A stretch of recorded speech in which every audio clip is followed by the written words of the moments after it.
હું દાદા ભીષ્મ પિતામહ પ્રતિજ્ઞા લઉં છું કે આવતીકાલના સૂર્યાસ્ત પહેલા હું અર્જુનનો વધ કરીશ.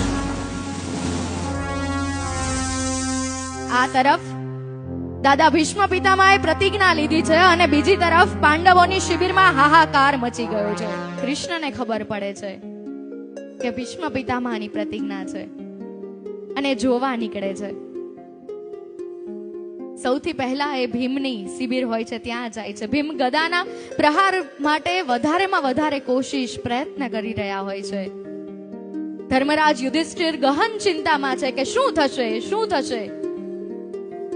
નકુલ અને સહદેવ પહેલેથી ઔષધિઓના ઉપચાર કરી રહ્યા છે કે કદાચ અર્જુનને કંઈક થઈ જાય, કદાચ અર્જુનને કોઈ ઘાવ વાગી જાય તો આપણી પાસે ઔષધિ તૈયાર હોય. બધા જ ગહન ચિંતામાં છે, પણ ફક્ત એક માણસ ખસખસાટ સૂઈ રહ્યો છે. છેલ્લે કૃષ્ણ અર્જુનની શિબિરમાં જાય છે અને અર્જુન પોતાના જમણા હાથનો ટેકો દઈ અને ઘસઘસાટ સૂતા છે. કૃષ્ણ એને જગાડે છે અને કહે છે કે તને ઊંઘ કેવી રીતે આવે છે? આ ભીષ્મ પિતામહની પ્રતિજ્ઞા છે અને વિફળ નહીં જ જાય. કાલે તારું મૃત્યુ થશે અને તું સૂઈ કેવી રીતે શકે?